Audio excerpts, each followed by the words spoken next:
Hey, Eric here, and welcome to the first letter to investors. Right now is December 31st, 2018, and I thought it would be a good idea to go through some of the successful investments I have made over this year. So you better understand what's going on and what we're going to be doing in the future. So first, let's start off with Starbucks. Now, I entered into Starbucks when it was hit by the hurricane back in 2017. So this is the chart for Starbucks. It's a weekly chart, and I entered in around this area, around $54. And when there was a hurricane back in 2017, Starbucks closed around 100 stores for one day because of the flood and the damages and so on. Now, this is the right thing to do because the employees can stay at home and be safe. But then the stock market penalized Starbucks for it. So then you can see that there's this drop in price. So this allows me to enter the stock for quite a good price. Now, in 2018, the Starbucks founder, Howard, retired. Now, there's a lot of uncertainty for Starbucks because Wall Street is not sure about the new CEO, Kevin Johnson. In fact, the new CEO, Kevin, actually said he will close down another 100 plus stores in 2019. So this explains the second drop here. Okay, so the market took it quite negatively and the stock price dropped. But Starbucks is still fundamentally a good company. So this is only temporary. After Kevin got a handle on how to deal with the press, he starts to release plans on how to grow Starbucks for years to come. The growth expansion includes China and Japan, and Starbucks also released how many stores they will be launching in the next few years. So this creates a very positive outlook for Starbucks.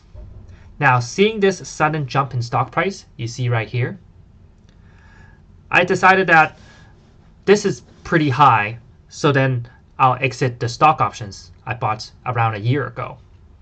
So this is one of the first investments in 2018 that I exited, and the profit is 65%.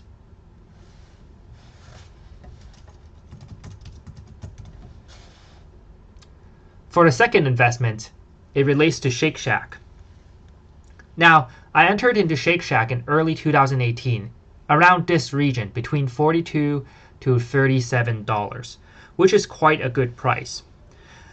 Now, in Canada right now, there isn't Shake Shack, so if you don't know what it is, it's a burger company that is very famous in New York. It started in the East Coast. And in 2017, I had the luxury to go to New York for vacation, and my hotel was just right across from Shake Shack. When I heard that, the most famous burger in New York is Shake Shack, I want to try it myself at around 11 p.m. So I went at 11 p.m. and I realized the lineup is still quite long. There were around 30 to 40 people waiting outside of Shake Shack, and I had to wait a full hour just to eat the burger. Now, this is important because it demonstrates that there's a lot of demand for Shake Shack. And you don't see that with McDonald's anymore. After moving to Hong Kong, I heard that Shake Shack is expanding into China and opening their first store in Hong Kong. So I was quite excited because, well, A, I get to eat Shake Shack, and B, most importantly, that this company is going to grow. And this explains this increase, this surge in stock price from February all the way till June. Now, after the first store was open in Hong Kong, I exited my stock options at around $58 to $60. So for this investment, I profited around 79%. The third investment.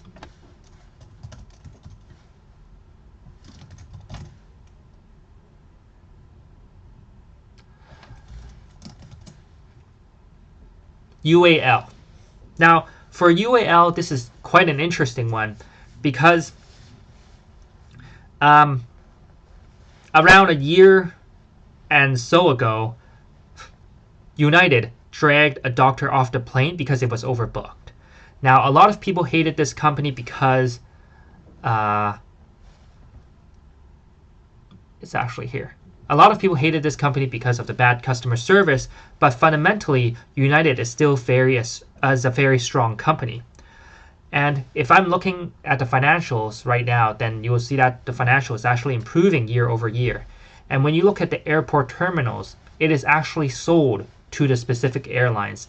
This means as long as United doesn't sell their terminals, then United can continue to maintain the market share or at least prevent competitors from coming in. So that is important. But because the public was hating on United so much that the stock price suffered a lot. So you can see this decrease here.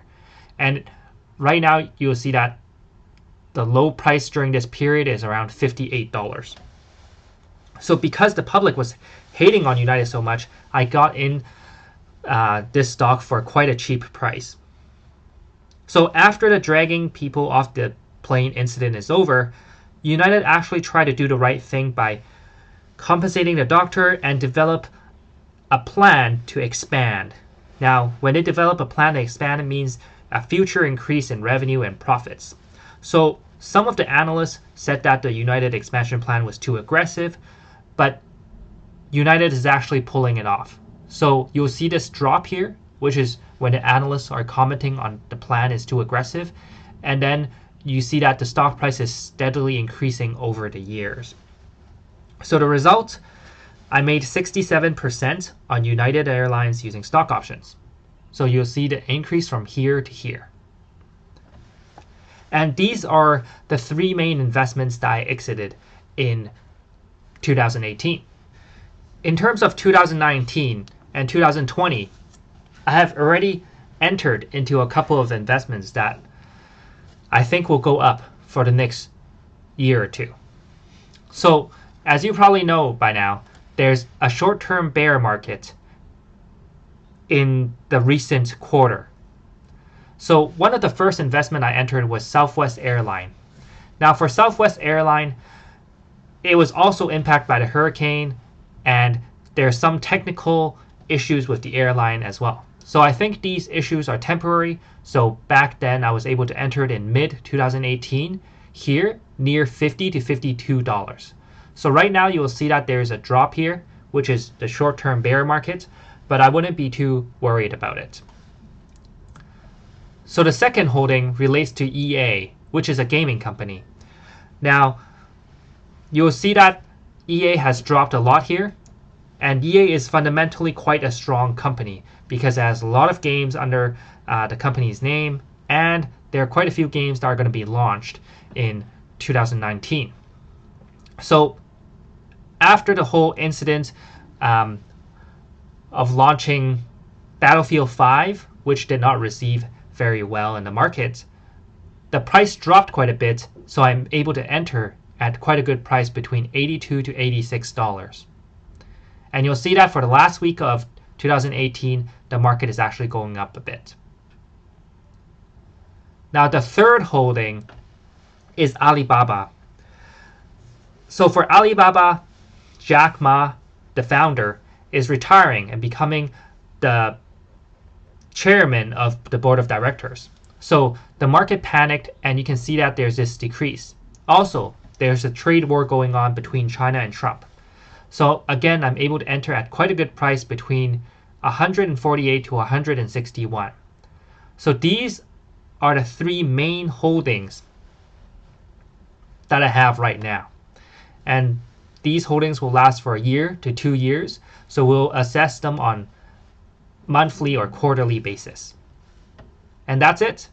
Thank you for coming to the first letter to investors.